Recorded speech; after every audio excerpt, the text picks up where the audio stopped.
Good morning, students. Today we will study the role of Parliament.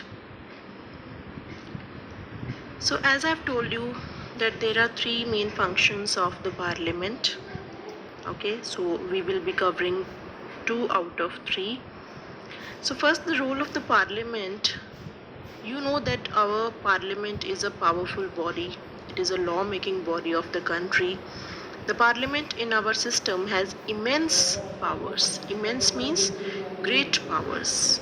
It has large amount of powers and representative of the people. So, who are the members of the Parliament?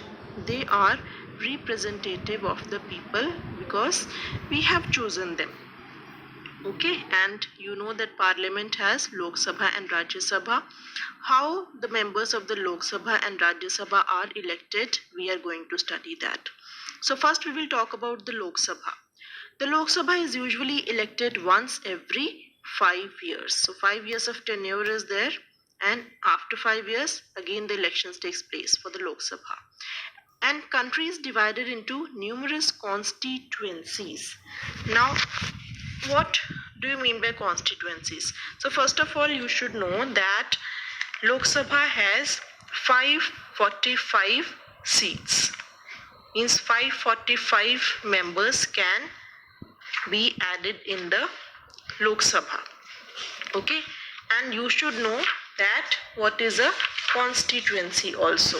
So what is a constituency? Constituency means, if you talk about India, look at this diagram, look at the map. So we have discussed this map earlier also. So in this map you can see that the area of India is divided into 543, and these 543 are constituencies, means different areas from where group of voters are electing their representative. Okay, so constituencies are the areas or the group of areas where the voters are electing their representative and that they are sending to the Parliament. So if you look at this map, 543 constituencies are there in total in India. Out of this, general are 412, scheduled caste are 84, and scheduled tribes are 47. Okay, so and they are divided into different parts. So constituency is a group areas or a group of voters in a specified area who elect a representative to a legislative body. Okay, so first of all, that you should know, country is divided into numerous constituencies. As I told you that the whole pan India is divided into 543 constituencies. -2, that I will tell you why. Each of these constituencies elects one person to the Parliament.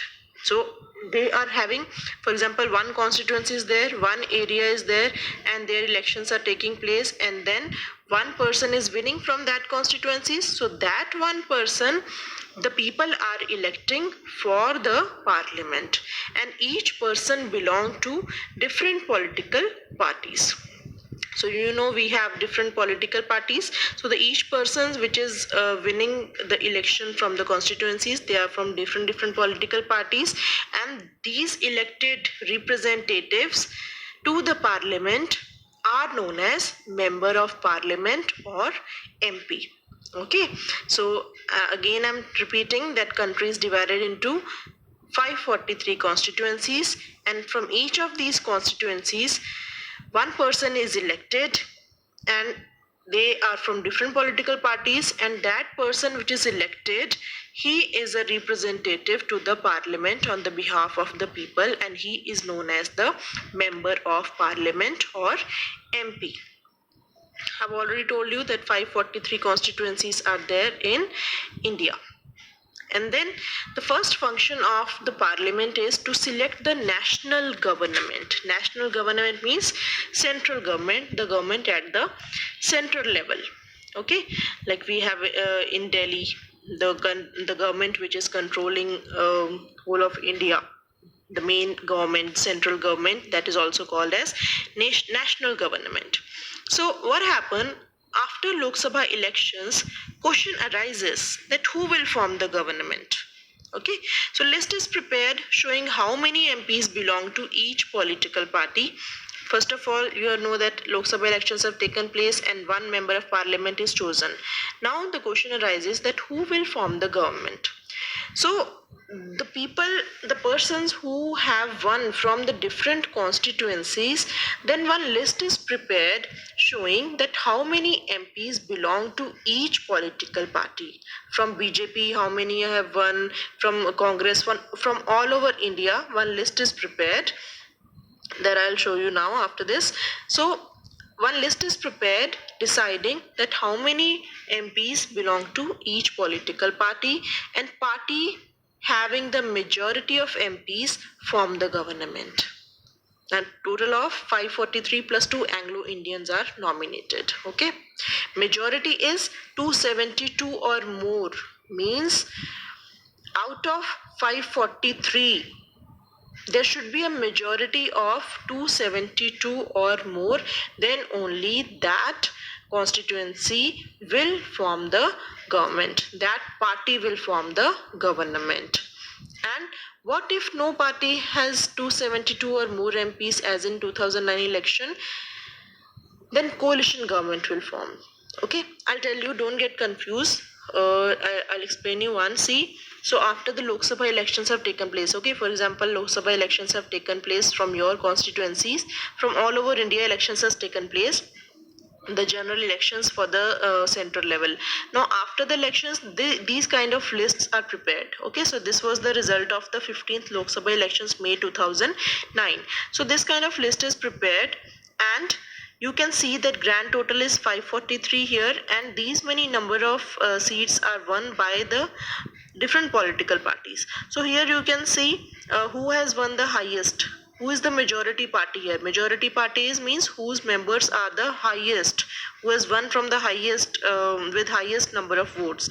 So you can see here Indian National Congress, 206 number of MPs.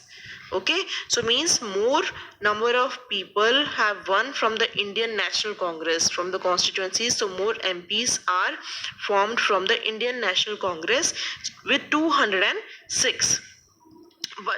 But the problem is this, that now we want the majority says that we should have the majority of 272 seats, 272 MPs or more, then only that government will form that party will form the government. Now here you can say that Congress has won 206 seats and it is less than 272. So what it will do, it will take the MPs from other parties. Okay, for example, they take from Biju Janata Dal 14, All India Trinamool Congress 19, and Dravid Munnetra Kazhagam from 18. So they will take the MPs from other political parties to reach the number of 272. Okay, so that government, you will say, that government which will be formed, that government will be called coalition government, which is the combination of different political parties, because the majority party has not reached to the number of 272 or more, and the second party who has won the highest seats becomes the opposition party. So in this you can see after 206, so the second highest is 116, that is won by Bharatiya Janata Party. So BJP becomes the opposition party, and Indian National Congress with some other political parties, they will form the coalition government.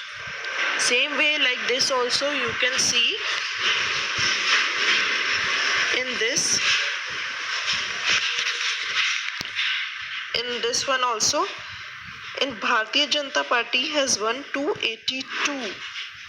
Okay, so the political party who has won with the highest number of seats will form the government, and other second highest will become the opposition party, and if the number is less than 272, then that political party will collaborate with other political parties to reach the number of 272, and that government which will be formed, that will be called coalition government. Okay, now see, you can see at the second list results of the 16th Lok Sabha elections May 2014.